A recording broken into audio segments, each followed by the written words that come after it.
윤석열 대통령은 더불어민주당의 시정연설 불참에 대해 헌정사에서 굳어져온 관행이 무너졌다고 비판했습니다.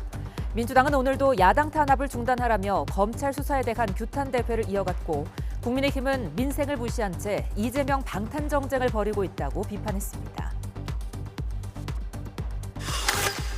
범죄를 저질러도 처벌 대신 보호 처분을 받는 촉법 소년의 나이 상한을 만 14세에서 13세로 낮추는 방안이 추진됩니다. 법무부는 소년 범죄가 흉포화하고 있다며 법 개정의 필요성을 설명했는데, 소년 범죄 예방 종합 대책도 마련할 계획입니다. 경기도 광명에 있는 한 아파트에서 어머니와 아들 둘이 숨진 채 발견됐습니다. 경찰은 숨진 여성의 남편이자 두 아들의 친아버지인 40대 남성을 체포해 범행 동기 등을 조사하고 있습니다. 정부가 내년부터 5년 동안 청년과 무주택 서민을 위해 공공분양 50만 호를 공급합니다. 낮은 분양가와 장기저리 대출을 제공해 내 집 마련 기회를 확대한다는 계획입니다. 시청자 여러분 안녕하십니까? 10월 26일 수요일 뉴스가 있는 저녁 시작하겠습니다. 최근 고물가, 고금리, 고환율에 더해 기업들이 자금을 조달하기 어려워진 자금 경색 문제가 경제의 큰 부담 요인으로 대두되고 있습니다.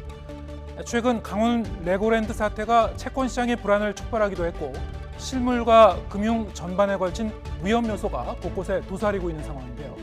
잠시 뒤에 경제 전문가와 함께 자세히 진단해 보겠습니다. 윤석열 대통령은 시정연설에 더불어민주당이 불참한 데 대해 헌정사에 30여 년 넘게 이어진 관행이 무너졌다는 말로 비판했습니다. 민주당 이재명 대표의 특검 요구엔 답하지 않았는데 사실상 거부한 것으로 풀이됩니다. 박소정 기자의 보도입니다. 국회 시정연설 이튿날 출근길, 윤석열 대통령은 예산안의 의미를 거듭 설명했습니다. 건전 재정 기조로 금융 안정을 꾀해야 한다는 정부의 확고한 정책 방향을 국내 시장에 알림으로써 국제 신인도를 확고하게. 야당을 향해선 법정 시한 안에 예산안 심사를 마쳐 집행할 수 있도록 협조해달라고 거듭 요청했습니다. 더불어민주당의 불참으로 이른바 반쪽 시정연설이 된 데 대해선 30여 년 헌정사의 관행이 무너졌다고 비판했습니다. 하나의 관행으로 굳어져 온 것이 어제부로 무너졌기 때문에 대통령 시정연설에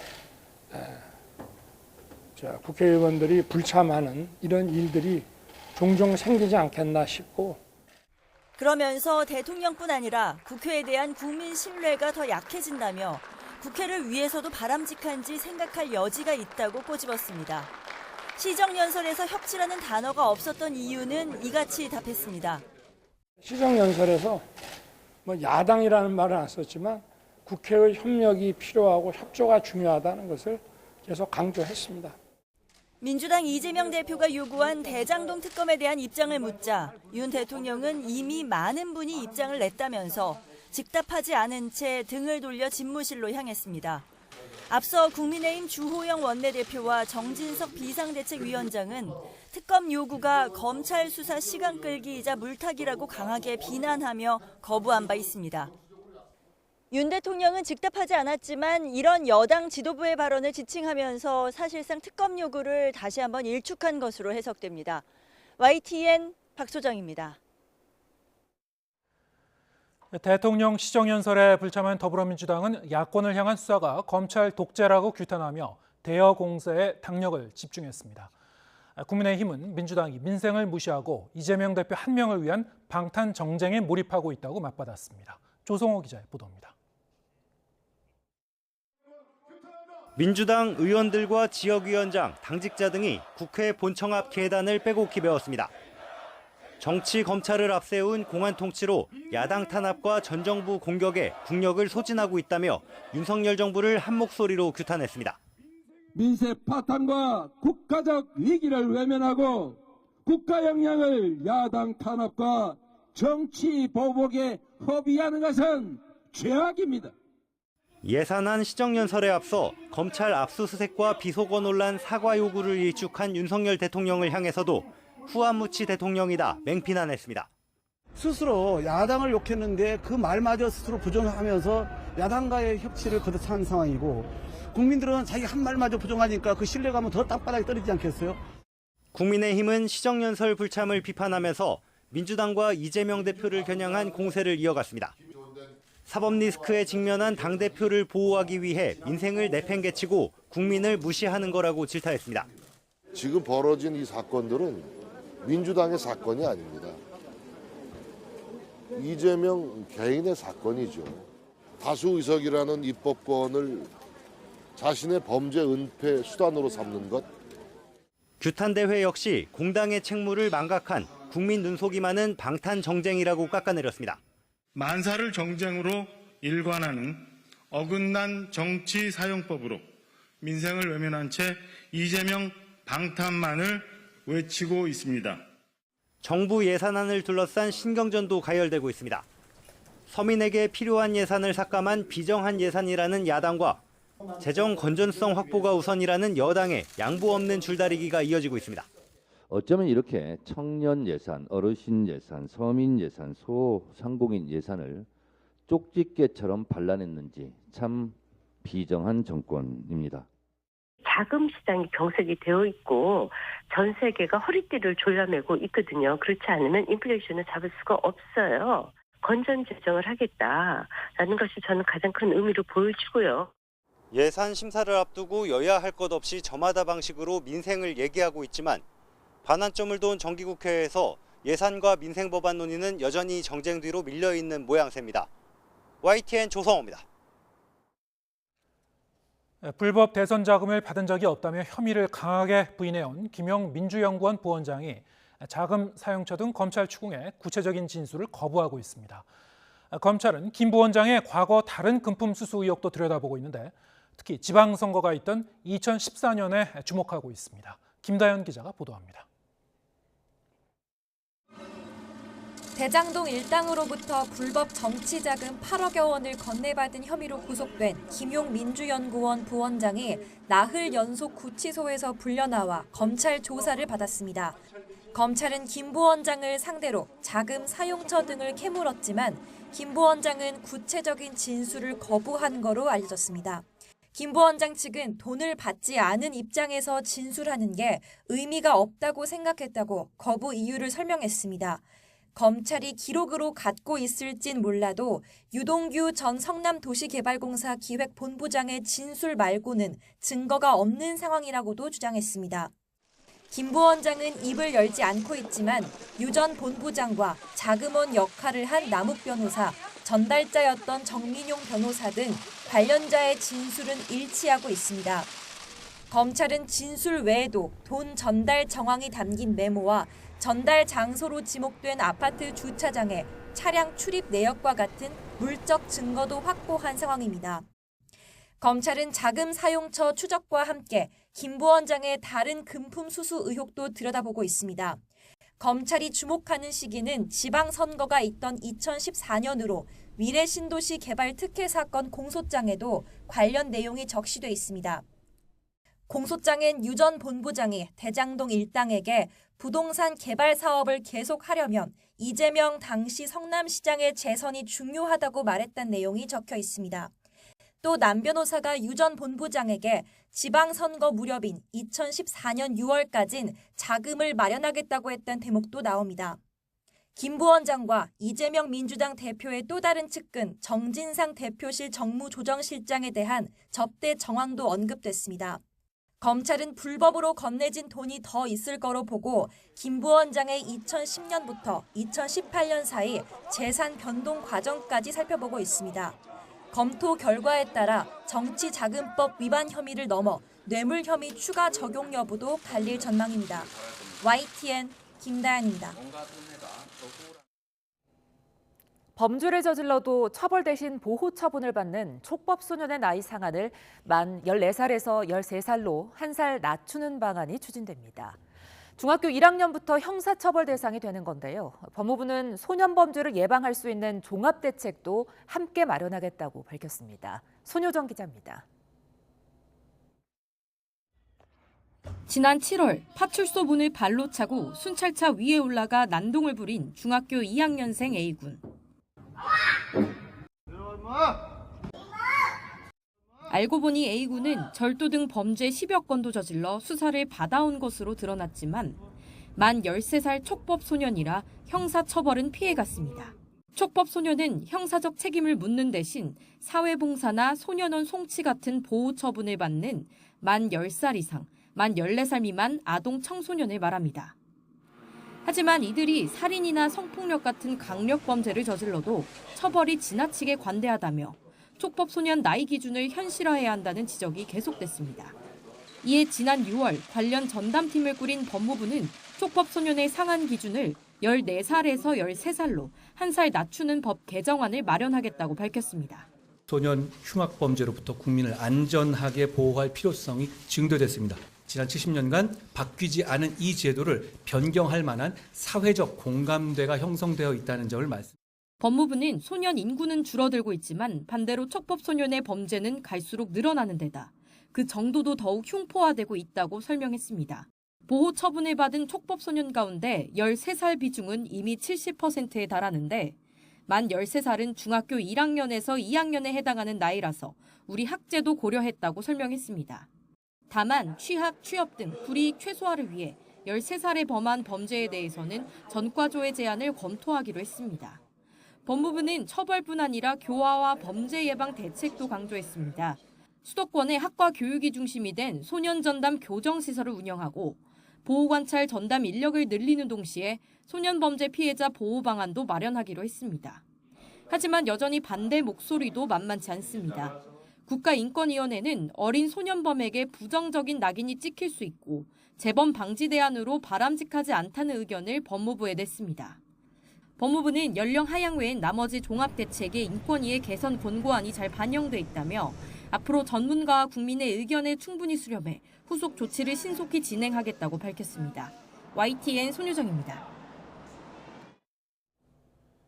감사원이 전현희 국민권익위원장을 검찰에 수사 의뢰한 데 대해 전 위원장은 명백한 정치 탄압이라고 주장했습니다.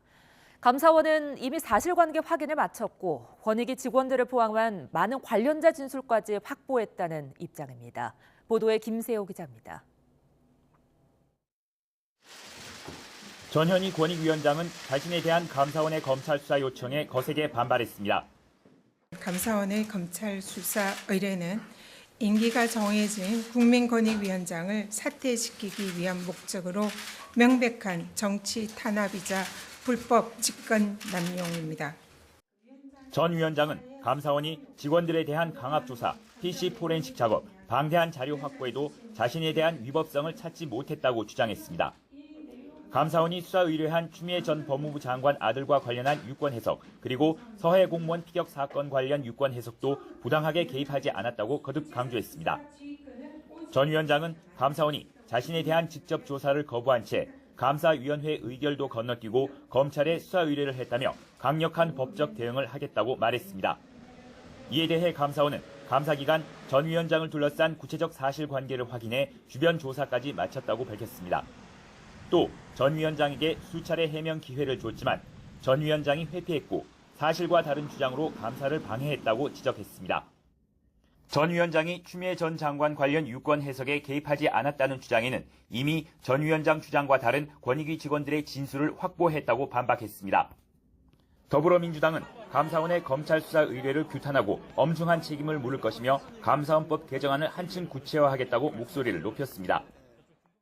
이 정도면 이제 예를 들어 좀 발의해도 되겠다 싶으면 그러면 발의 시점과 발의 그 방식을 이제 논의하는 단계로 넘어갈 겁니다. 반면 국민의힘은 전 위원장이 정치 탄압을 주장하는 민주당과 똑같다며 비난했습니다. 전현희 위원장은 표적감사 정치 탄압을 운운하고 있는데 이재명 대표 수사에 대해 더불어민주당이 보인 반응과 완전히 복사판입니다. 전현희 권익위원장에 대한 수사 의뢰를 둘러싼 파문이 정치권까지 확산하면서 여야 대립은 한층 더 격해질 전망입니다. YTN 김세호입니다. 조상준 국정원 기획조정실장이 국정원 국정감사를 앞두고 갑자기 물러났습니다. 검사장 출신으로 윤석열 대통령의 최측근인 조 실장의 사직을 놓고 여러 해석이 나옵니다. 이교준 기자입니다. 윤석열 대통령은 조상준 국가정보원 기획조정실장의 사표를 수리했습니다. 대통령실 관계자는 조 실장이 사의를 표명해 수용했고 건강 문제로 입원한 것으로 알고 있다고 밝혔습니다. 대통령실에서 사표를 수리한 뒤 김규현 국정원장에게 이를 통보한 것으로 확인됐습니다. 국정원장께서 어제 8시에서 9시 사이에 대통령실 관계자로부터 유선 통보를 직접 받으셨고 그래서 면직 처리가 됐습니다. 조 실장은 국정원의 예산과 인사 등을 관장해 국정원 내 2인자로 불리는 중책입니다. 조 실장은 한동훈 법무부 장관과 함께 윤 대통령의 최측근으로 꼽히는데 기조 실장이 임명된 지 4개월여 만에 스스로 물러난 것입니다. 국정원은 1심상의 이유라며 구체적인 이유를 밝히지 않았지만 조 실장의 사직을 놓고 정치권 일각에서 여러 해석이 흘러나옵니다. 박지원 전 국정원장은 SNS에서 인사 문제로 원장과 충돌하는 등 풍문을 들었지만 그 이유를 잘 모르겠다고 밝혔습니다. 반면 기조 실장이 국정감사를 앞두고 그만둘 만큼 불가피한 사정이 있었을 것이란 시각도 있습니다. 비공개로 열린 국회 정보위원회에서 조 실장의 사직 배경을 놓고 의원들의 질의가 이어졌지만 김규현 국정원장은 구체적인 답변을 내놓지 않은 것으로 전해졌습니다. YTN 이교준입니다.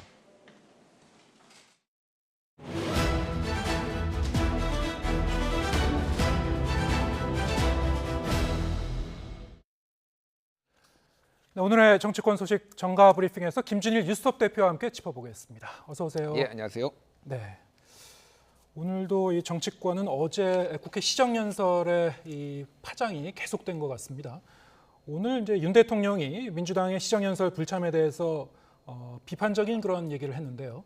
어제 이 한쪽이 좀 텅텅 비었던 국회 본회의장의 모습도 상당히 상징적이었는데 오늘 윤석열 대통령의 발언도 뭐 이런저런 해석이 나오고 있는 것 같습니다. 어떻게 보셨습니까? 그렇죠. 이제 야당의 이제 책임을 조금 이제 묻는 야당의 문제가 있다 이런 뭐 발언이었어요. 그래서 헌정사의 하나의 관행이었는데 시정연설을 이제 국회의원들이 듣는 게 이게 어제부로 무너졌다라는 이제 표현을 썼습니다.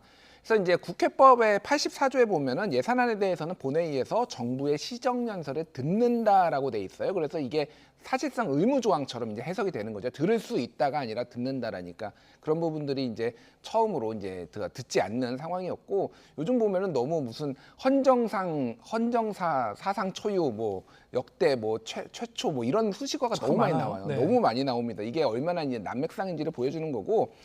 어제 이제 시정연설 같은 경우에는 윤석열 대통령이 빨간색 넥타이를 맸는데 지난 5월에 시정연설에서는 하늘색 넥타이를 매가지고 협치를 이제 민주당의 색깔이죠. 그래서 예. 그거를 강조하는 상황이었는데 어제는 빨간색을 맸다라는 거는 마이웨이를 하겠다라는 거를 이제 좀 시그널을 보낸 거고 지난 5월 연설에서는 의회, 협치 이런 단어가 한 6번 나왔거든요. 시정연설에서. 근데 어제는 한 번도 안 나왔다. 그거는 이제 강대강 대립구도로 지금 갈 수밖에 없고 뭐 윤석열 대통령이 그동안의 실언과 관련된 것들 예를 들면은 뭐 EXX들 뭐 국회 EXX들이라든지 아니면 종북주사파와 협치할 수 없다 이런 거에 대해서는 절대 사과하지 않는 이런 기조로 지금 갈 수밖에 없다 이렇게 봐야 될 것 같습니다. 네.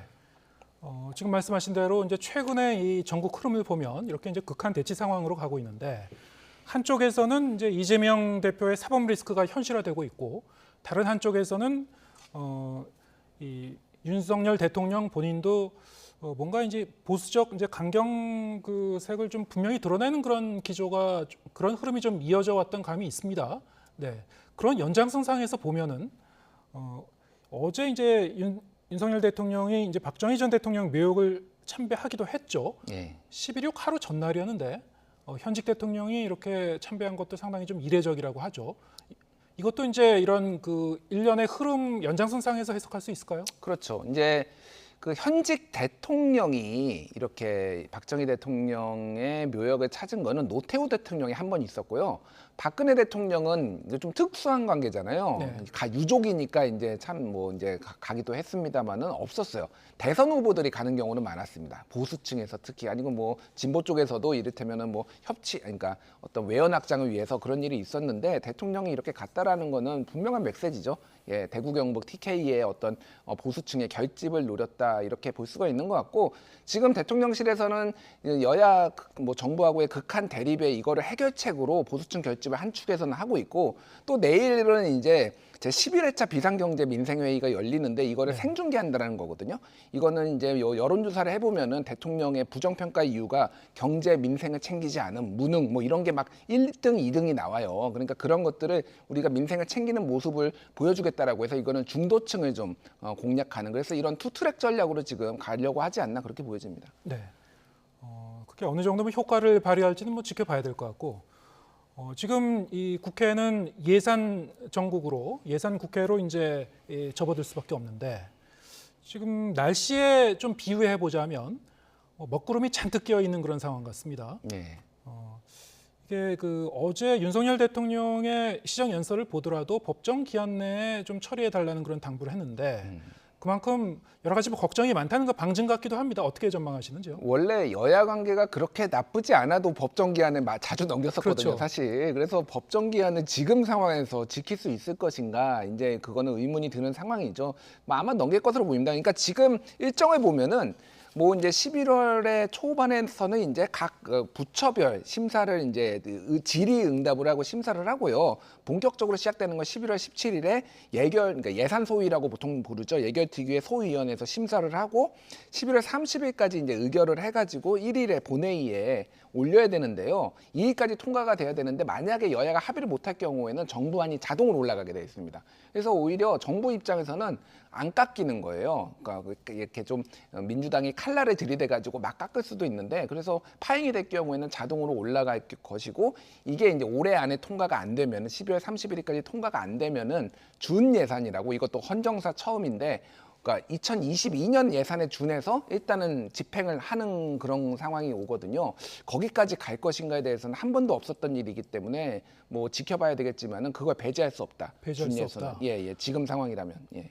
정부의 예산안을 더불어민주당이 그대로 의결 처리할 것 같지는 않고요. 만약에 말씀하신 대로 이제 자동 부의된다고 하더라도 이렇게 되면 이제 이 준 예산 사태를 배제할 수는 없다. 그렇게 되면 어떻게 되는 겁니까? 지난해 예산을 그대로 다시 집행하게 되는 건가요? 그러니까 이게 어떻게 될지를 잘 알 수가 없는 게 한 번도 이런 일이 없었습니다. 어떻게 해서든 뭐 의회에서는 꾸역꾸역 여당이 12월 31일 뭐 이럴 때 다 넘겼거든요. 그러니까 통과를 시켰거든요, 예산안을. 근데 이 상황은 미국의 사례를 보면은 미국에서 이런 사례가 있었거든요. 공무원 월급이 지급이 안 되고 막 이런 일들이 있었어요, 과거에. 이런 이제 의회가 예산안을 통과 안 시켜줘서. 그러면 약간 대혼란이 있지 않을까. 그래서 지금 경제 상황도 굉장히 안 좋은데 이런 상황까지 벌어진다라면은 국가 신인도에도 영향을 주지 않을까, 그런 부분들이 상당히 걱정이 되는 거죠. 네, 전년도 예산안을 그대로 다시 이제 써야 되는 그런 상황이니까 상당히 좀 혼란스럽긴 하겠네요. 자, 이런 상황에서 이 여야가 이제 출구를 찾아야 될 텐데 지금 뭐 길은 보이지 않는 상황이고, 민주당 입장에서는 지금 검찰 수사가 뭐 전방위로 지금 옥죄오고 있지 않습니까? 이재명 대표를 향해서 대장동 특검을 이제 제안했습니다만 오늘 아침 이제 윤석열 대통령 얘기한 걸 보면은 사실상 좀 거부한 거 아니냐 이렇게 해석되고 있습니다. 일단 대장동 특검을 하려면은 지금 법사위에 패스트 트랙을 이제 타야 되는 건데, 패스트 트랙에 이제 올리려면은 조정훈 의원이 18명 중에 민주당이 10명이고 5분의 3이 되려면은 11명이 돼야 되니까 시대전환에 조정훈 의원이 동의를 해줘야지만 되는 거거든요. 그게 아니면 사실상 불가능하다. 특검법은. 그렇다고 본다면 조정훈 의원이 지금 유보적인 입장이에요. 그러니까 이게 어느 정도는 이제 민주당이 좀 어떤 전략의 부분인데, 지금 이게 특검법이 시간 끌기, 이재명 대표 다시 이를테면 특검 법 통과시키고 거기에서 특별검사 임명하고 이러려면 또 이게 시간이 한 반년까지는 최대 걸릴 수도 있거든요. 이게 시간 끌기 아니냐라는 거에 대해서 효율적으로 답변을 못 하고 있어요. 그러니까 차라리 이를테면 이재명 수사 빼놓고 예를 들면은 박영수 전 특검이 친인척이 100억 원의 화천대유로부터 받았거든요. 투자 대여금 명목이라고 하지만은 이거는 뇌물일 가능성이 있는데 전혀 검찰 수사가 되고 있지 않아요. 막 이런 거를 뭐 예시를 들면서 이런 것들을 해야 된다라고 하면 설득이 가능할 텐데, 지금 이대로 된다라고 하면은 조정훈 의원도 설득이 안 되고 아마 국민들도 잘 설득이 안 될 거예요. 그래서 특검이 일단 통과가 될지 여부고, 만약에 통과가 돼서 대통령이 거부를 한다라면 그거는 대통령한테도 상당히 부담이 될 텐데, 그걸 통과시킬 수 있는 어떤 여론을 조성할 수 있을지가 좀 관건인 것 같습니다. 네.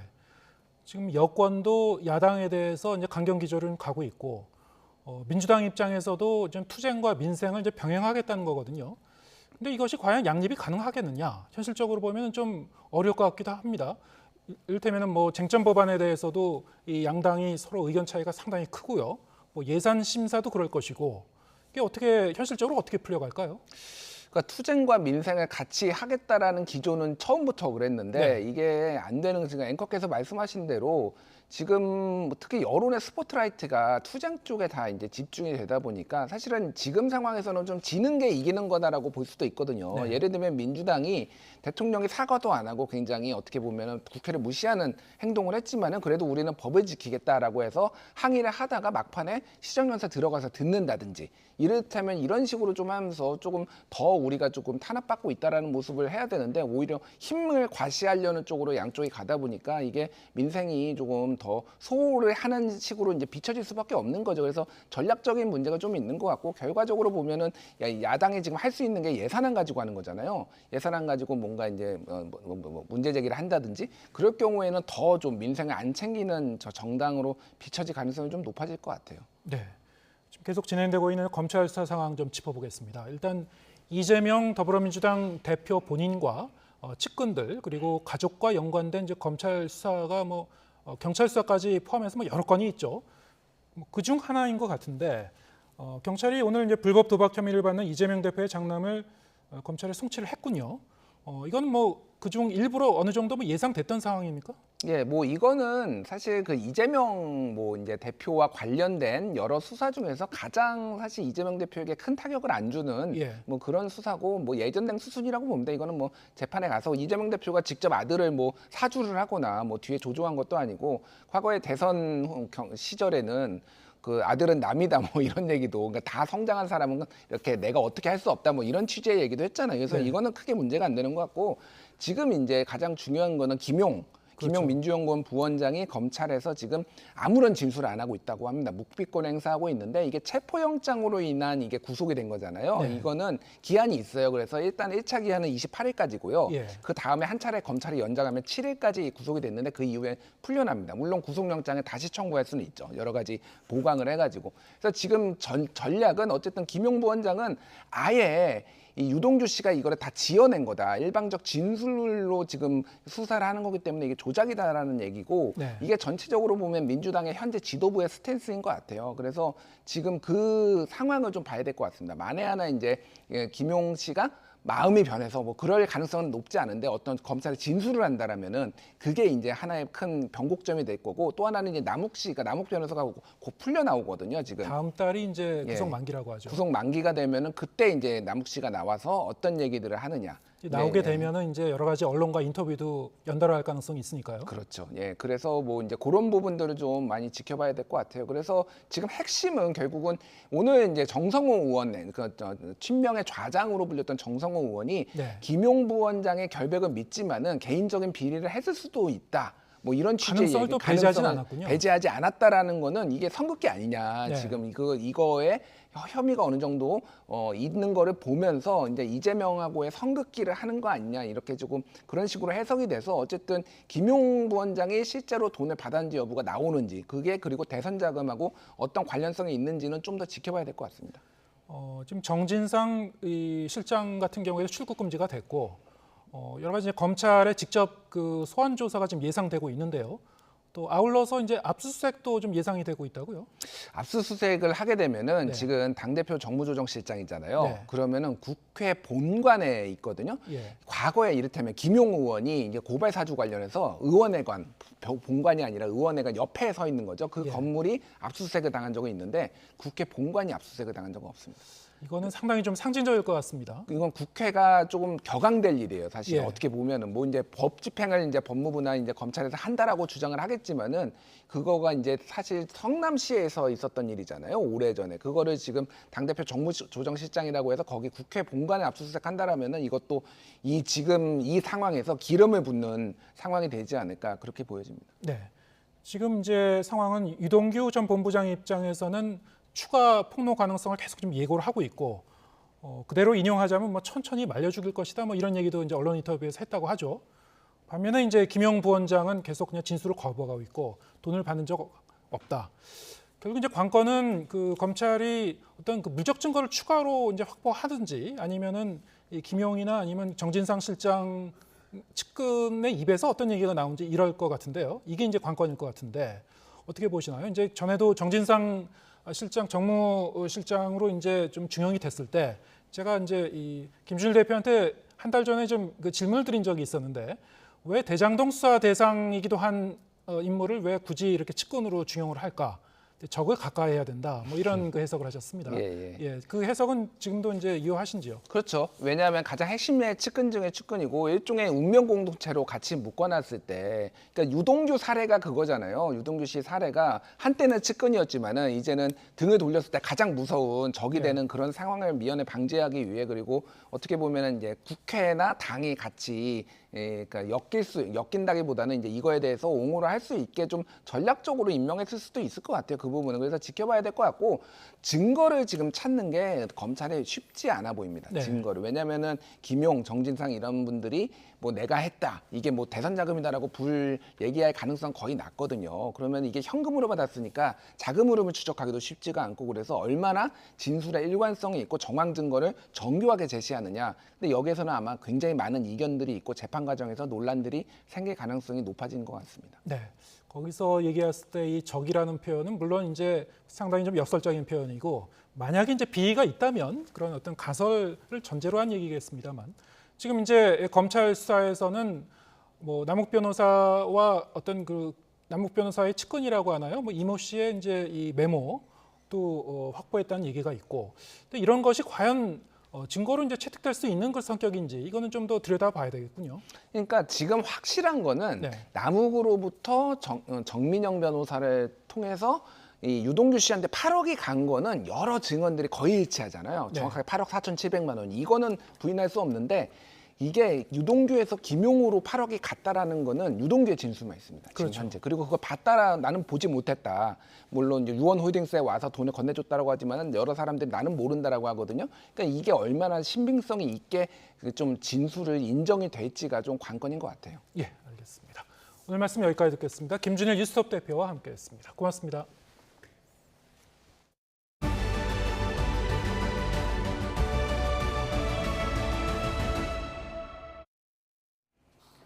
밤사이 상가 70여 곳을 태운 대구 농수산물 도매시장 화재 사건 원인을 밝힐 수사가 시작됐습니다.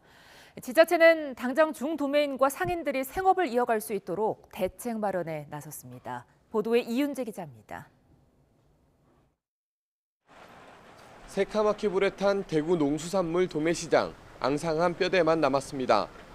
불길에 휩쓸린 천장은 무너져 내렸고 호박이나 오이는 그을린 채 나뒹굽니다. 경찰과 소방, 국과수 등 합동 감식팀이 현장을 꼼꼼히 살핍니다. 순식간에 화마가 덮쳐 상가 70곳 정도가 잿더미가 된 도매시장의 화재 원인을 밝힐 수사가 시작됐습니다. 내부에서의 어떤 실화 가능성 또는 단순한 전기 안전 감전이나 이런 부분까지 다각도로 지금 가능성을 열어두고 수사를 하고 있습니다. 폭발음이 들렸다, 바닥 공사를 했다는 등 목격자 진술을 토대로 한 탐문도 이뤄졌습니다. 또 지난 9월 이뤄진 안전점검 이후 시설 개선 명령이 이행됐는지도 조사 대상입니다. 공사 작업을 하고 있었다 하는 것은 저희도 인지하고 있습니다. 그래서 그게 지금 합동 감식이라든지 저희가 또 독자적으로 하는 조사 안에 그 부분까지도 할 예정이고요. 코로나 유행 전에는 한 해 거래 규모가 1조 원에 달하는 대규모 도매시장이 피해를 보면서 상인들 걱정도 이만저만이 아닙니다. 컴퓨터에 저장되는 거 하고 뭐 장부하고 다 답고 하나도 없는데 앞으로 뭐 왜 해야 될지 모르겠어요. 대구시는 상인 피해를 줄이고 농산물 유통에도 문제가 없도록 대책 마련에 나섰습니다. 피해 상인들이 빠른 경영 안정을 위하여 경영 자금을 지원하고 또 필요시에는 긴급 생계 지원도 적극 검토하기로 하였으며, 대구 농수산물 도매시장은 좁은 공간과 노후화된 시설 문제로 이전을 검토해온 상황.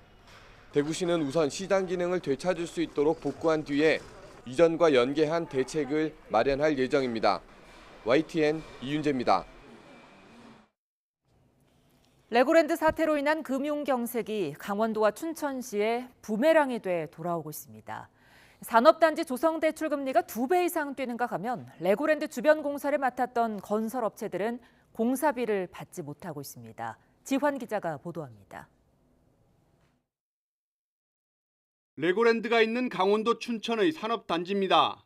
산업단지 조성 과정에서 춘천시는 전담 주식회사를 만들었습니다. 그리고 회사의 금융권 대출에 빚 보증을 섰습니다. 금융권에서 빌린 돈은 545억 원. 부지 분양으로 이자와 원금을 갚아나갔는데 가장 비싼 대출 금리는 지난 7월 기록한 5.69%였습니다. 그런데 최근 사태가 급변했습니다.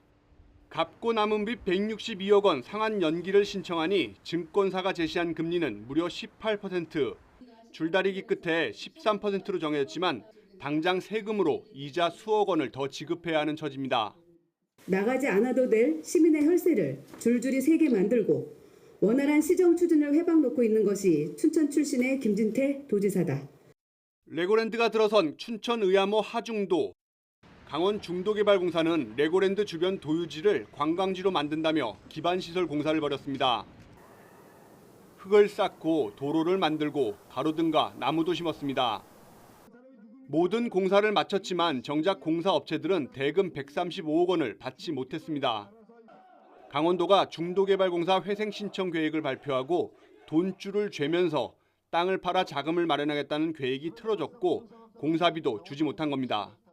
우리 땅을 팔거나 중도금을 받거나 아니면 공사대금을 주거나 모든 어떤 그런 중요한 수입 받는 행위를 다 중단해달라 이렇게 지시가 했어요 우리한테. 전임 지사 시절 설립한 출자기업 옥죄기 정도로 여겼던 강원도는 일파만파 커지는 이번 자금시장 혼란을 전혀 예상하지 못했다는 반응입니다. 한편 동아시아 지방정부 관광연맹 총회 참석차 지난 24일 베트남을 출국한 김진태 강원지사는 오는 28일 오전 귀국합니다. YTN 지환입니다. 네, 이렇게 국민의힘 소속 김진태 강원도지사의 레고랜드 채무보증 불이행 선언으로 촉발된 자금시장 경색, 정치권 공방으로도 번지고 있습니다. 더불어민주당은 검찰 출신들이 경제를 망친다며 공세고비를 바짝 조였는데요. 국민의힘은 정부 대책이 효과를 내고 있다며 야당 공세를 일축했습니다. 보도에 김경수 기자입니다. 더불어민주당은 이른바 레고랜드 사태를 고리로 윤석열 정부에 대한 비판 수위를 한껏 끌어올렸습니다. 국민의힘 소속인 김진태 강원도지사의 오판에 정부의 무대응이 겹치며 자금 시장에 혼란과 충격을 줬다고 맹폭했습니다. 무능, 무책임, 무대책. 정말 산무 정권의 이 본 모습을 적나라하게 드러낸 대표적 사례다는 생각이 듭니다. 김 지사 이름을 따 이번 상황을 진퇴양난으로 명명한 민주당은 김 지사 퇴진을 요구하며 금융위기 진상조사단도 꾸렸습니다. 당내 의원 연구 모임도 검찰 출신이 나라를 망치고 있다며 윤석열 대통령까지 싸잡아 비난했습니다. 경제의 문외한인 검사 출신 강원도지사, 경제에는 능력도 관심도 없는 검사 출신 대통령 조합이 국정운영 결과는 처참합니다. 반면 국민의힘은 레고랜드 사태가 최문순 전 강원지사가 벌인 사업의 채무에서 비롯됐다며 책임을 전임 도정에 돌렸습니다. 그 이전에 도지사가 해왔던 사업들이 문제가 있어서 그 연장선상에서 어떤 발언을 한 것을 두고 지금 갑자기 감사원 감사까지 운운하는 것은 너무 성급하다고. 또 50조 원 긴급 투입 등 정부 선제 대응책이 시장에서 효과를 발휘하고 있다고 차단막을 쳤습니다.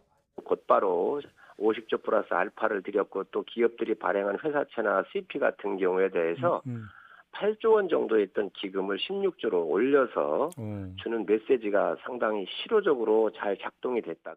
다만 지금 상황이 IMF 때보다 심각할 수 있다는 우려와 함께 김 지사의 결정 과정이 아쉽다는 목소리도 당내에서 나오고 있습니다. 강원도가 채무이행을 할 수 있음에도 불구하고 미이행 발표로 불신을 키운 점에 대해서는 다시 한번 돌아볼 필요가 있지 않나 생각이 듭니다. 나비의 날개가 태풍을 불러온다는 사실을 명심하고 레고랜드발 자금시장 경색의 파장이 어디까지 이어질지 관심이 쏠리는 가운데 정치권의 내탓 공방도 본격적으로 불붙는 모양새입니다. YTN 김경수입니다. 내년부터 5년 동안 청년과 무주택 서민을 위해 공공분양 50만 호가 공급됩니다. 이들에게는 낮은 분양가와 장기 저리 대출을 제공해 내 집 마련 기회를 확대할 예정인데요. 정부는 또 세대별 수요에 맞춰 청약 제도를 개편합니다. 이동호 기자가 전해드립니다. 정부가 청년과 무주택 서민을 위해 내년부터 2027년까지 공공분양주택 50만 호를 공급하기로 했습니다. 지난 4년 동안 공급한 14만 7천 호의 3배가 넘는 물량입니다. 소득과 자산 여건 등에 맞게 분양도 3가지 모델을 선택할 수 있도록 했습니다. 우선 나눔형 25만 호는 시세의 70% 이하로 분양하며 의무 거주기간 5년 이후 공공에 환매할 경우 시세 차익의 70%가 분양받은 사람에게 돌아가도록 했습니다. 또 할인된 분양가의 최대 80%, 5억 원 한도로 40년 장기 저리로 지원합니다. 선택형 10만 호는 6년간 저렴한 임대료로 거주한 뒤 분양 여부를 판단하는 모델입니다. 분양 시에는 입주 시 추정 분양가와 분양 시 감정가의 평균 가격으로 받을 수 있으며 역시 분양가의 최대 80%, 5억 원까지 40년 장기 저리로 지원합니다. 기존의 공공분양 유형인 일반형 15만 호는 시세의 80% 수준으로 분양하며 분양가의 최대 70%, 4억 원까지 30년 만기 저리로 대출해 줍니다. 그동안의 청년 주거 정책은 임대주택 위주였으나 이번 대책은 청년들이 내 집을 분양받을 수 있도록 지원함으로써 청년들의 주거 안정은 물론 자산 축적의 기회를 제공하고자 합니다. 정부는 내년에 7만 6천 호를 공급하며 이 가운데 서울 도심 등 우수 입지에 11,000호를 사전 청약을 통해 조기에 공급할 계획입니다. 민영주택 청약 제도도 세대별 수요에 맞춰 개편됩니다. 우선 투기과열주군의 1, 2인 청년 가구 수요가 높은 전용면적 85제곱미터 이하의 추첨제를 60%와 30% 신설에 적용합니다. 다만 중장년 수요가 많은 85제곱미터 초과의 경우 추첨을 기존 50%에서 20%로 축소하고 가점제를 80%로 확대했습니다. 이는 투기과열지구 85제곱미터 이하 중소형 평수는 가점제 100%로 공급돼 부양가족이 적고 무주택 기간이 짧은 청년층의 당첨 기회가 적었던 것을 보완하고 중장년층에는 넓은 평수의 당첨 기회를 확대하는 차원입니다. YTN 이동호입니다.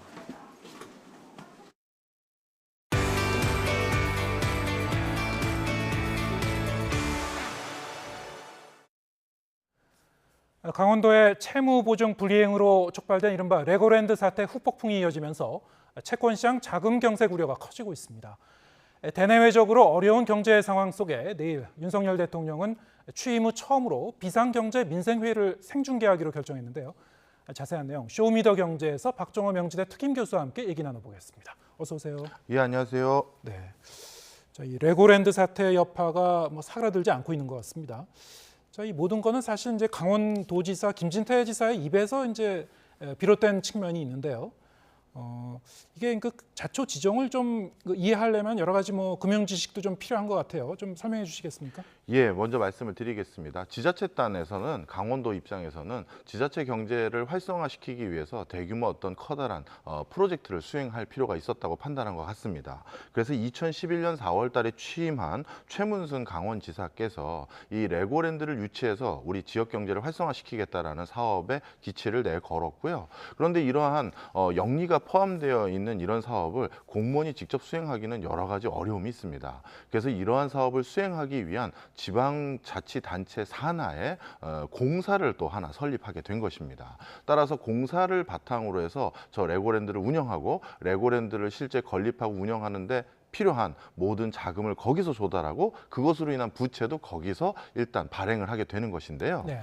자, 그런데 저희 같은 어떻게 보면 돈을 빌려주려는 사람이 어떤 저런 공사에서 대규모 채권을 발행해서 2천억 가까운 돈을 빌려달라고 했었을 때 많은 의구심이 있겠죠. 저런 사업이 잘 될지 안 될지 모르니까요. 그러다 보니까 통상적으로 저런 지방자치단체 산하 기관에서 수행하는 사업에 만약에 채권이 문제가 돼서 빚을 못 갚게 되면 우리 강원도가 그러니까 지자체가 거기에 대해서 채무 보증을 서주겠다라는 형태로 여기까지 흘러온 것입니다. 그런데 이 김진태 그 지사께서 아마 실언을 하신 건지 어떤 의도인지 모르겠습니다만 우리 도에서는 그 공사체에 대해서 채무를 이행할 생각이 없는 듯한 발언을 하셔가지고 지금 이게 이렇게 커졌던 일이 된 것입니다. 네. 강원도 지사가 그 발언을 한 날짜가 9월 28일이었고요. 법원에 중도개발공사 회생 신청을 하겠다 이렇게 이제 발표를 했는데 이게 이제 도지사 본인은 대출을 이제 보증하지 않겠다는 의미는 아니라고 얘기를 했는데 뭐 그렇게 이제 나중에 해명을 하긴 했죠. 하지만 채권단은 그렇게 받아들이지 않은 거예요. 맞습니다. 네. 시장에서는 뭐 빚을 갚지 않겠다 이렇게 해석을 한 건가요? 맞습니다. 사실 채권단 입장에서는 자신의 돈을 받을 수 있느냐 없느냐가 굉장히 중요한 관건이기 때문에 그런 최종 책임자의 발언에 대해서 굉장히 정확하고 엄밀하게 해석하려고 애를 씁니다. 근데 그런 시장 자체에서 이 채무를 이행해 줄 생각이 없다라는 시그널로 받아들였다는 것은 본인이 설사 그런 의도가 아니었다 하더라도 굉장히 시장에 악영향을 준 부분적인 책임은 반드시 있으신 거죠. 네. 이게 원래 이제 고금리로 인해서 이 기업들이 자금을 조달하기가 굉장히 좀 어려워지는 상황이었는데 여러 가지로 좀 경제가 좀 나빠진 그런 상황에서 이런 발언까지 나오면서 이게 일종의 촉매 역할을 했다고 볼 수 있을까요? 맞습니다. 지금 정확하게 지적을 해주셨는데요. 사실 지금 회사들이 자신들의 자금이 필요해서 회사채를 발행해도 이게 제대로 발행이 안 되거나 굉장한 고금리를 주고 돈을 빌려야 될 수밖에 없는 상황이었습니다. 네. 요즘 상황이 어땠었냐 하면요. 간단히 말씀드리면 지금 가뜩이나 경기가 불안전하기 시작하면서 돈을 빌려주겠다라는 적극적인 채권자의 어떤 목소리도 줄어든 상태였어요. 그런 줄어든 상태에서 요즘 그나마 있는 돈을 싹쓸이 해가고 있는 주체들은 사실 한전이라든가 도로공사라든가 우리나라 공공 부분에서 회사채를 발행해서 그나마 있는 자금들을 다 가져가고 민간의 회사들은 자금을 융통하기 더욱더 어려워졌습니다. 한전 채권도 상당히 이제 우량한 채권인데 이런 데서 좀 맞습니다. 과도하게 발행한 측면도 있었던 거죠. 맞습니다. 그동안 여러 가지 자신들의 경비 부담에 우려가 돼서 돈이 필요하니까 한전은 이렇게 많은 채권을 발행할 수밖에 없고 거기가 돈을 다 흡수해버렸다. 그렇죠. 한전 같은 경우는 트리플 A이기 때문에 예. 쉽게 얘기해서 삼성전자 같은 등급을 받고 있는 것입니다. 그러다 보니까 최근같이 경기가 뒤숭숭할 때는 안전한 곳에 돈을 빌려주고 싶은 욕구는 더 커지잖아요. 예. 따라서 한전이나 도로공사나 이런 데서 채권을 대규모 발행하려고 했었을 때 거기에 돈이 쏠려가고 그리고 시중에 지금 자금이 경색되다 보니까 이제는 공공기관 같은 도로공사에서도 채권을 발행했는데 그게 판매가 안 됐었어요. 그 정도로 자금이 줄어들고 있으니 회사라는 것은 특히 지방 건설사라는 것은 더더욱 자금을 구하기가 어렵습니다.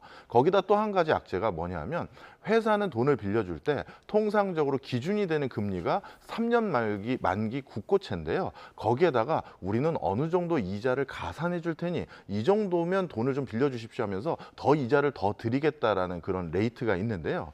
그게 최근 급격히 올라갔습니다. 네. 그것은 그만큼 돈을 구하기 어렵다는 것인데요. 예. 그렇게 가산금리를 더 주고도 돈을 못 구하는 게 지금의 상황이었는데 이 레고랜드가 갑자기 야 이게 지방자치단체가 보증한 것도 빚을 못 갚는 상황이 되는 건가? 라는 시그널을 주면서 진짜 자금이 급격히 경색된 것이죠. 불에다가 이제 기름을 붓는 그런 효과가 됐군요. 그렇습니다. 일종의 나비 효과처럼 돼가지고 뭐 금융과 실물 이제 이 전반적으로 이제 기업들의 자금 경색이 심화되는 그런 현상이 빚어지고 있는데. 자, 이번 사태로 해서 이게 이제 부동산 그 프로젝트 파이낸싱과 이제 관련된 겁니다만 관련 시장이 이제 얼어붙고 있다는 그런 얘기가 나오고 있습니다. 아까 잠깐 설명해 주셨습니다만 이 프로젝트 파이낸싱이라는 게 언뜻 보면은 이제 좀 생소해 보이기도 한데요. 일반인 입장에서는 뭐 부동산 뭐 담보대출이나 이런 데 좀 비유해서 설명할 수 있을까요? 예, 좀 설명을 드리겠습니다. 사실 어떤 이런 대규모 부동산 개발을 하려면 혼자 독자적으로 거기에 필요한 모든 돈을 조달받기는 쉽지 않습니다. 예. 내가 그만큼 자산을 가지고 있는 사람들 또는 그런 경제 주체는 많지 않으니까요. 그러면 어떻게 되느냐? 누군가의 중개를 통해서 이걸 개발하는 데 필요한 많은 돈을 제3의 투자자들로부터 모으게 되는데요. 네. 그 브릿지 역할을 해주는 게 사실 증권사이기도 하고 그렇습니다. 그래서 최근에 이 부동산 PF라는 게 이런 대규모 개발을 하는데 필요한 그 자금을 증권사들이 일반 개인들이나 투자자들에게 돈을 모아서 이 부동산을 개발하겠다는 일종의 시공사죠. 건설회사들에게 이렇게 전달해 줌으로써 자신들은 중간에 수수료를 받는 그런 형태로 비즈니스를 많이 했습니다. 네. 그래서 지난 2, 3년 동안 많은 분들이 증권회사들이 뭐 주식시장이 화랑이니까 수수료로 큰 수익을 거뒀을 거다라고 생각하시지만요. 실제로 지난 2년 동안 증권사들 중에서 적지 않은 숫자들이 이 부동산 PF 중간에 수수료를 받아서 큰 성과를 보이고 이익을 많이 남겼거든요. 예. 근데 여기서 한 가지 뭐가 있냐면 그러면 또 역시 이런 방식으로 투자를 하는 투자자들은 그러면 저 건설사가 나중에 문제가 생겨서 내 원금을 못 갚을 때는 어떻게 됩니까? 라고 했었을 때 증권사가 아까 강원도처럼 일종의 지급보증을 서주는 거예요. 네. 그런데 지금 부동산 PF 시장이 급속히 냉각되고 부동산 경기가 얼어붙기 시작하면서 자금이 일로 안 흘러 들어가니 증권사들은 자신들이 지급보증을 약속했으니 그걸 지급해줘야 될 상황에 놓인 곳들도 있겠죠. 그러다 보니까 일부 증권사들은 자신들이 가지고 있는 자기 자본에 비해서 지급을 약속했던 금액이 더 큰 회사도 두어 곳 있는 상태입니다. 그러다 보니까 이거 증권사들도 갑자기 레고 사태 때문에 이렇게 점점 자금 경색으로 어려워지는 거 아니냐 그런 우려가 나오고 있는 상황입니다. 네. 다시 한번 정리하면 그러면 이제 이 부동산 개발 사업을 할 때 과거에도 이제 프로젝트 파이낸싱을 흔히 많이 사용하는 그런 기법이었는데요. 네. 지금 눈앞에 있는 어떤 실물을 담보로 하는 것이 아니고 미래에 있을 어떤 수익을 이제 기반으로 해서 이제 대출 채권을 발행하는 거 아니겠습니까? 근데 거기서 지금 말씀하신 대로 뭐 금융기관이라든가 아니면은 뭐 건설회사라든가 아니면 여러 가지 회사 다 얽혀 있기 때문에 네. 이게 결국 문제가 되면은 뭐 실물 이 경제와 금융 전반으로 이제 리스크가 확산되는 셈이군요. 맞습니다. 특히 또 한 가지 우려되는 경제 주체가 지방 건설사입니다. 예. 이제 건설회사 입장에서는 어떻게 되냐 하면요.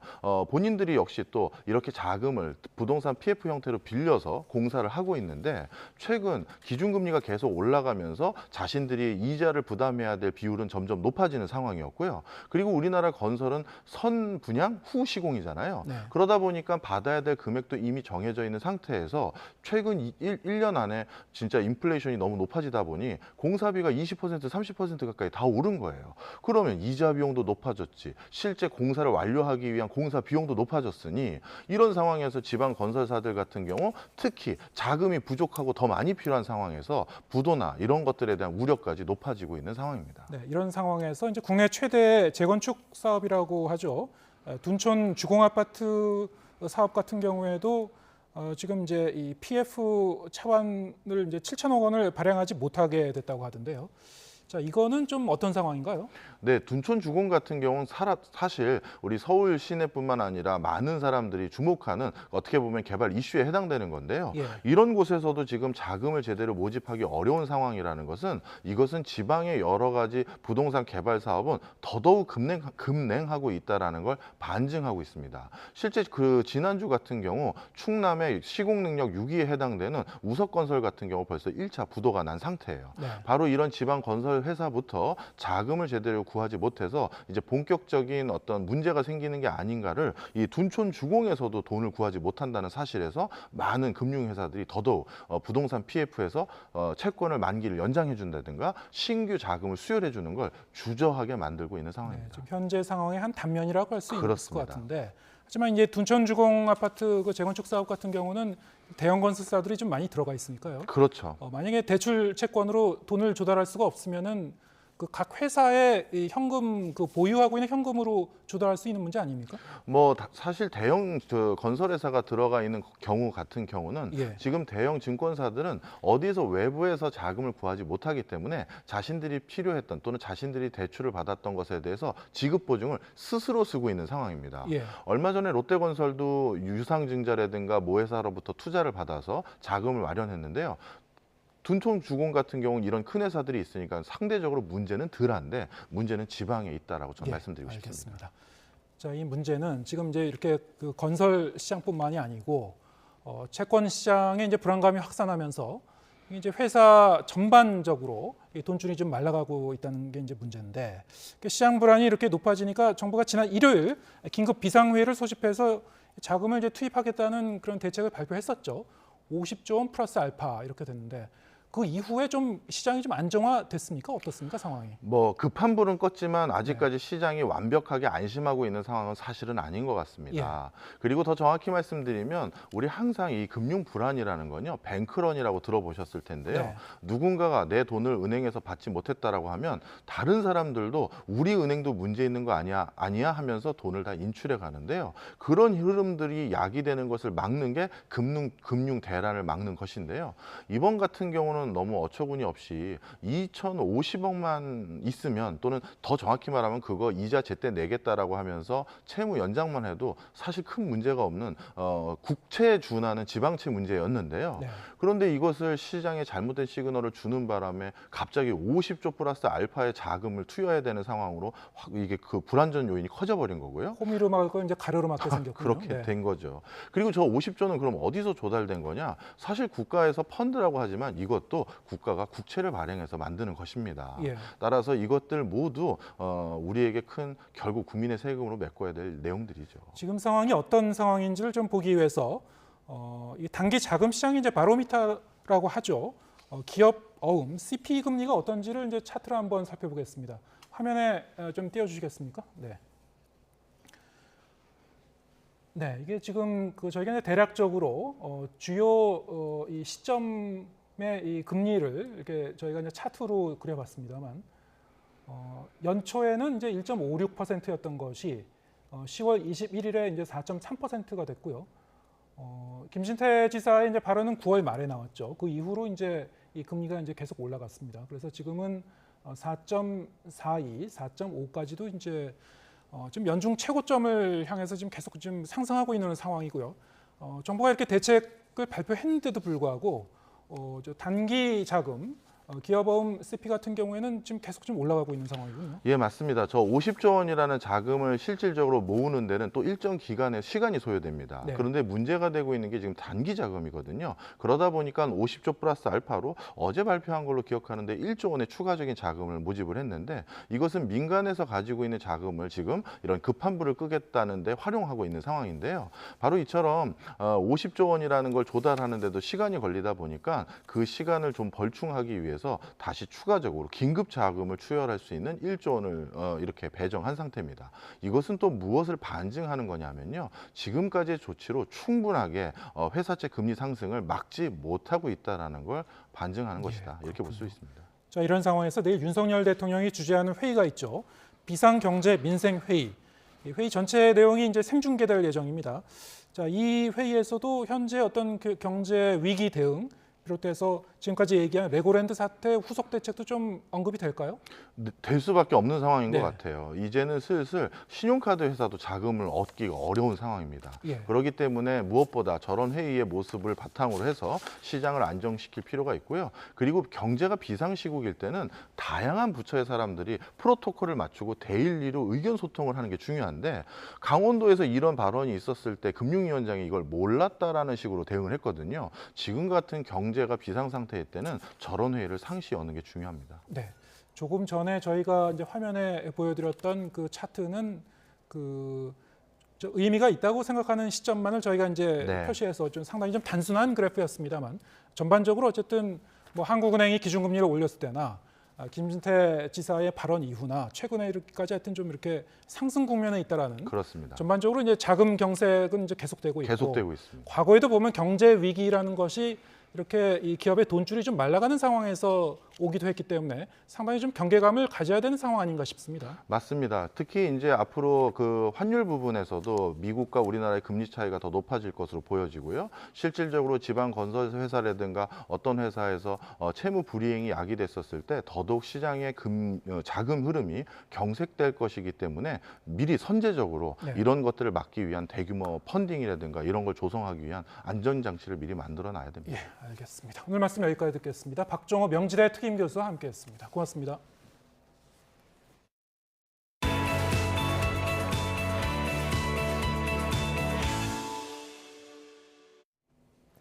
경기 광명시에 있는 한 아파트에서 어머니와 아들 둘이 숨진 채 발견됐습니다. 최초 신고자는 숨진 여성의 남편이자 두 아들의 친부인 40대 남성이었는데, 경찰은 이 남성을 세모자 살해 혐의로 긴급 체포했습니다. 정인용 기자입니다. 한밤중 아파트 단지 안으로 119 구급차가 황급히 들어옵니다. 경찰 차량도 잇따라 들어오고 수사관들이 분주하게 움직입니다.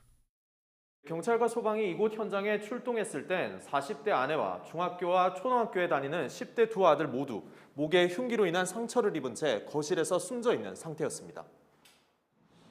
신고자는 숨진 여성의 남편이자 아이들의 아버지인 40대 남성 A씨였습니다. 밤 11시 반쯤 외출 후 집에 돌아오니 가족들이 숨져 있었다고 신고한 겁니다.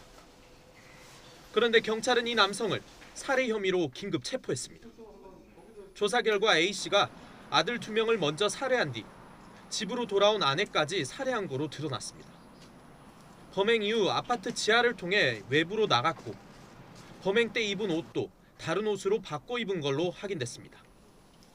A씨는 PC방에서 2시간 정도 있으면서 알리바이를 만들고 다시 돌아와 119에 신고했습니다. 경찰이 아파트 단지 안 풀숲에 버려둔 흉기와 옷가지를 발견해 제시하자 A씨는 범행을 시인한 거로 알려졌습니다. 주변에선 전혀 예상하지 못했다는 반응입니다. 인사만 하니까 근데 며칠 전에 되고 밖에서 봤는데 뭐 힘들거나 이런 것도 없어 보이지? 왜 그런 얘기 전혀 우리는 안 하고 관리가 지냈다고 도움 줄 수 있는 방법은 저희도 이제 알아보잖아요. 그런 세대가 아니고 젊은 세대니까 어려운 세대는 아니었다. A씨는 경찰 조사에서 1년 전 실직해 경제적 어려움을 겪어왔고 아내와 이혼 얘기까지 하는 등 가정 불화를 겪었다고 진술한 거로 전해졌습니다. 경찰은 A씨를 상대로 정확한 범행 동기를 계속 조사하고 있습니다. YTN 정인용입니다. SPC 계열사 빵 공장에서 20대 여성 노동자가 기계에 끼어 숨진 사고와 관련해 노조가 사고 원인을 분석해 발표했습니다. 오른팔이 기계에 걸리면서 사고로 이어졌을 가능성이 크다는 건데 열악한 노동 환경과 거의 없다시피 한 안전 조치가 근본적인 문제로 지적됐습니다. 송재인 기자입니다. 평택 SPC 계열사 빵 공장에서 23살 여성 노동자가 소스 혼합 작업을 하다 숨진 건 지난 15일. 노조가 사고 발생 열흘 만에 자체적으로 원인을 분석해 발표했습니다. 먼저 오른팔이 부러져 있었다는 국과수의 부검 결과 등을 바탕으로 숨진 노동자의 오른팔이 교반기 회전 날개에 걸려 몸이 빨려 들어갔을 가능성이 크다고 봤습니다. 교반기를 보는 게 회전 날개가 이렇게 돌아갑니다. 손을 걸리면 당기게 돼 있죠. 사람이 뒤로 틀립니다. 힘을 쓰면. 그래서 앞으로 그대로 빠진 게 아니고 뒤로 틀리면서 아마 뒤쪽으로 빨려 들어간 것으로 추정이 됩니다. 그러면서 소스를 빨리 섞으려고 기계에 손을 넣었거나 과로로 집중력이 흐려져 손을 헛짚었을 가능성을 제기했습니다. 사고 원인이 공장의 열악한 근무 환경과 밀접하게 연관돼 있다는 겁니다.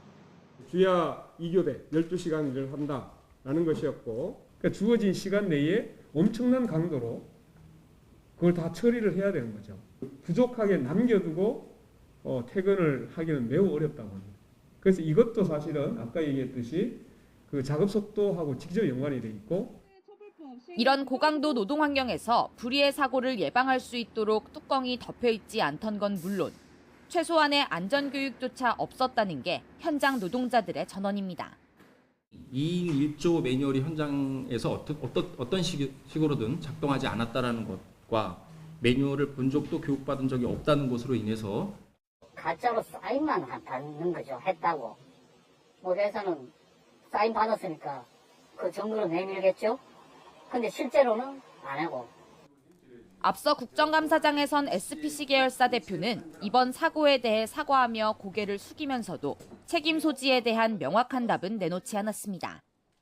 덮개가 있는데도 안 덮었다라고 하면 그건 관리를 하시는 회사의 책임입니까? 아니면 이 작업자의 책임입니까? 그걸 묻는 겁니다. 현재 조사 중인 사안에 대해서 제가 어떤 판단을 현재 미리 말씀드리는 것이 좀 부적절해 보여서 사고 발생 이후 SPC와 계열사 측 대응이 잇단 논란을 빚으면서 불거진 사회적 공분은 불매운동으로 이어지고 있습니다.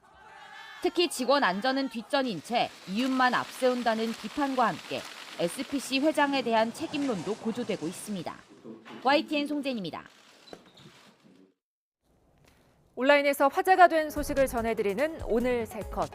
순국 110년 넘도록 발견하지 못한 안중근 의사의 유해를 찾을 길이 열릴까요?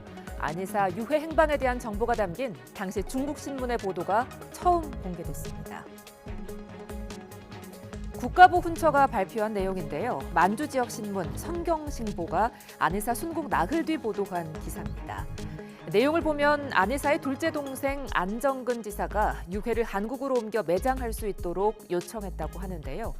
하지만 일본 당국은 사형소 공동묘지에 매장할 것이라며 이런 요청을 거절하면서 유족의 요청에 따라 안 의사의 유해를 하얼빈산 소나무로 만든 관에 안치하고 조선 예법에 따라 고별식을 치르도록 했다고 쓰여 있었습니다.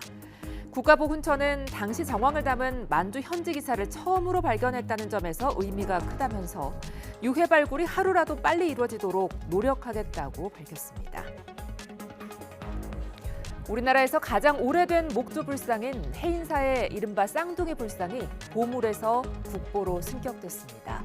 무려 1100여 년 전의 목조 부처 화면으로 만나보시죠. 둥근 얼굴과 신체를 자연스럽게 감싼 옷주름 등이 흡사 석굴암 불상을 연상시키는데요. 문화재청은 합천 해인사 법보전과 대적광전에 있던 목조 비로전합을 두 점, 또 이 불상들에서 나온 복장 유물을 국보로 지정했습니다. 지난 2012년 두 불상이 함께 보물로 지정된 지 10년 만에 국보로 승격된 건데요. 우리나라에 남아있는 가장 오래된 목조 불상이라는 상징성에 더해 작품의 완성도도 뛰어나다는 평가입니다. 다음은 미국 샌프란시스코의 지진 소식입니다. 지난 2014년 이후 최대 규모의 지진이 발생했는데요. 화면 보시죠. 건물 벽과 줄에 걸린 그림들이 마구 흔들리고 있습니다. 지진이 발생한 건 현지 시각으로 어제 오전 11시 50분쯤 미국 캘리포니아주 세븐트리스 인근에서 시작된 것으로 파악됐는데요. 샌프란시스코 시내에서 불과 64km 떨어진 곳으로 실리콘밸리는 물론 샌프란시스코에서도 흔들림이 감지됐다고 합니다. 규모는 5.1, 지난 2014년 발생한 6.0 규모 지진 이후 가장 큰 규모인데요. 이 때문에 일부 통근 열차 운행이 지연됐지만 다행히 아직 인명피해는 보고되지 않았습니다. 지금까지 오늘 세 컷이었습니다.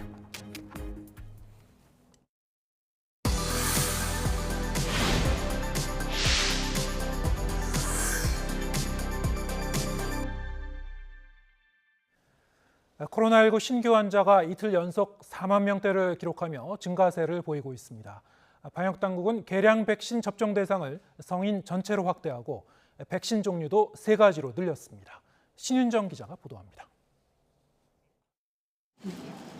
코로나19 신규 확진자는 4만 842명으로 이틀 연속 4만 명대를 기록했습니다. 지난주 주간 하루 평균 확진자는 2만 4,605명으로 일주일 전보다 18% 늘며 저점을 찍고 반등하는 추세를 보였습니다. 여기에 주간 신규 위중증 환자와 사망자 수까지 일제히 증가했고 감염 재생산 지수도 9주 만에 1을 넘어서며 유행 확산을 가리켰습니다. 중환자 병상 가동률이 20% 아래로 안정적인 상황이라 주간 위험도는 5주째 낮음이지만 겨울철 재유행이 임박했다는 신호가 켜진 겁니다. 그럼 현재 유행 감소세의 정체기를 지나서 확진자의 증가 추세를 보이고 있는 것이 상황입니다. 겨울철 실내 생활이 증가라든지 인구 이동의 증가 등과 연관되어 있을 가능성도 있는 것으로. 이에 방역당국은 오미크론 하위 변이에 효과가 있는 계량 백신의 접종 대상을 18세 이상 일반 성인으로 확대하고 종류도 2종 추가합니다. 특히 현재 국내 우세종인 BA.5 맞춤형 계량 백신도 국내에 처음 도입될 예정입니다. 분명히 그 위중증 사망으로 가는 부분들에 대해서는 큰 도움이 되고 BA.5에 안 걸렸었던 분들 같은 경우는 BQ가 유행을 하더라도 아주 얼마나 될지 모르지만 그 감염 예방 효과까지도 일부 기대할 수가 있기 때문에 27일부터 일제히 사전 예약을 시작해 모더나 백신은 당장 맞을 수 있고 화이자의 BA.5 맞춤형 백신은 다음 달 14일부터 접종 가능합니다. 2차까지 기초 접종을 마친 사람은 확진일이나 최종 접종일에서 넉 달 뒤부터 맞을 수 있고 노바백스 등 유전자 재조합 백신을 선택할 수도 있습니다. 정부는 최근 중증 화율과 치명률이 증가하고 있는 건 고령층의 면역 감소와 연관이 있다며 특히 60세 이상은 이가 계량 백신 접종에 적극적으로 참여해달라고 당부했습니다. YTN 신윤정입니다. 네, 들으신 것처럼 겨울철을 앞두고 코로나19 백신 추가 접종에는 3가지 계량 백신이 사용됩니다. 개발의 토대가 된 변이 바이러스와 제조사가 달라서 각자 선호하는 백신을 골라 맞을 수 있습니다. 이어서 김평정 기자의 보도입니다. 이번 겨울철 접종에는 코로나19 초기 바이러스와 오미크론 변이 2가지의 모두 효과 있는 이가 백신이 사용됩니다. 어떤 오미크론 변이에 대응해서 만들었는지와 제조사에 따라 초기 바이러스와 BA1을 기반으로 만든 모더나와 화이자 백신, BA4와 5를 예방하기 위해 개발한 화이자 백신 등 3가지입니다. 최근 개발된 화이자의 BA45 대응 백신이 지금 유행 우세종인 BA5 예방에 더 효과적입니다. 동물 실험에서 BA5 바이러스를 무력화하는 능력이 기존 백신보다 2.6배 높았습니다. 임상 시험까지 거친 BA1 대응 백신은 기존 백신보다 1.56배 더 효과 있었습니다. 정부는 어떤 이가 백신이든 변이 바이러스에 효능이 있는 만큼 적절한 시기를 놓치지 않고 접종하는 것이 더 중요하다고 강조했습니다. BA45가 현 유행균제에 조금 더 특화되었다라고 말씀을 드릴 수는 있지만 두 백신 간 효과의 직접적인 비교에 대한 자료는 아직 부족한 상황입니다. 따라서 접종 가능한 백신을 적기에 맞는 것이 가장 중요하다. 일본과 유럽은 우리와 같이 BA1 백신을 함께 활용하지만 미국은 BA45 백신만 접종하고 있습니다. 국내에서도 BA45 백신이 더 선호될 수 있는데 인터넷과 모바일에 능숙한 젊은 층이 예약을 선점할 수 있다는 우려도 나옵니다. 일반 국민들이 생각하기에는 BA5 이가 백신을 맞아야겠다. 그리고 18세 이상으로 확대하면 젊은 층이 발빠르게 BA5 이가 백신을 맞아버리는 고령자, 기저질환자, 만성질환자, 의료진에 우선적으로 BA5 이가 백신을 이에 대해 정부는 BA45 백신의 준비 물량이 충분해서 쏠림 현상은 우려하지 않아도 될 거라고 설명했습니다. 또 지금 접종하면 중증 예방은 물론 감염 예방 효과도 기대할 수 있다며 3차 접종 이후 한 번도 감염되지 않았거나 가족 중에 취약계층이 있는 경우 적극적인 참여를 독려했습니다. YTN 김평정입니다. 부산 해운대에 있는 초고층 건물에서 소방관들이 체력을 겨루는 계단 오르기 대회가 열렸습니다. 강인한 체력과 정신력을 모두 갖춰야 결승선을 통과할 수 있는 대회였지만 참가자 670명 모두 완주에 성공하며 든든한 안전지킴이 인증을 받았습니다. 차상훈 기자입니다.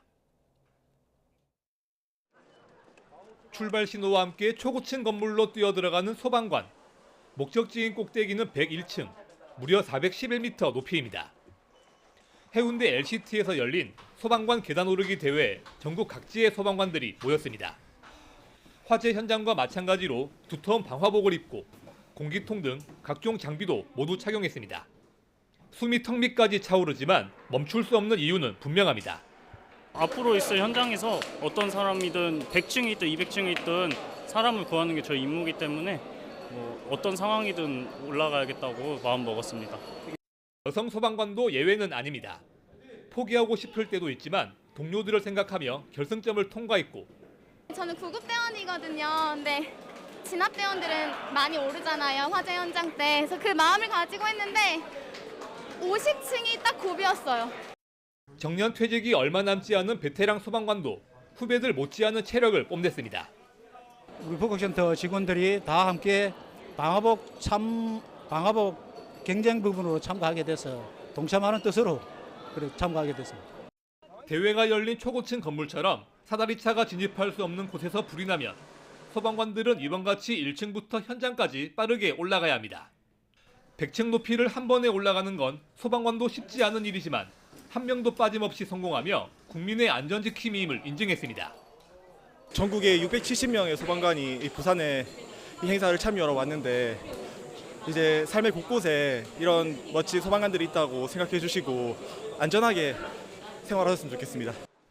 YTN 차상훈입니다.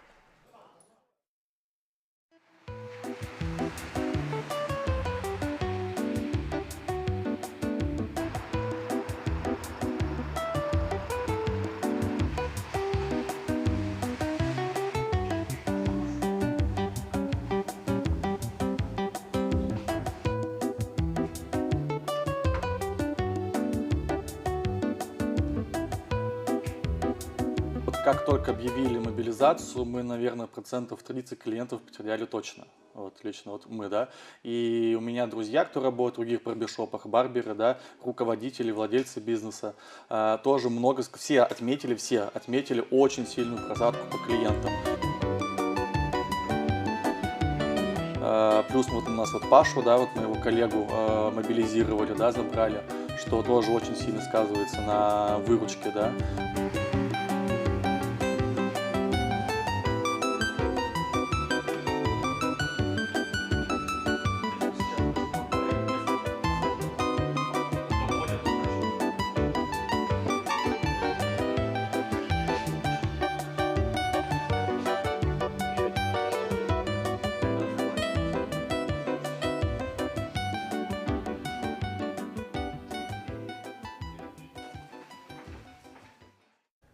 오늘 뉴스가 있는 저녁은 여기서 인사드리겠습니다. 잠시 뒤에는 뉴스 퍼레이드가 이어집니다. 저희는 내일 저녁 7시에 다시 찾아뵙겠습니다. 함께해 주신 여러분 고맙습니다.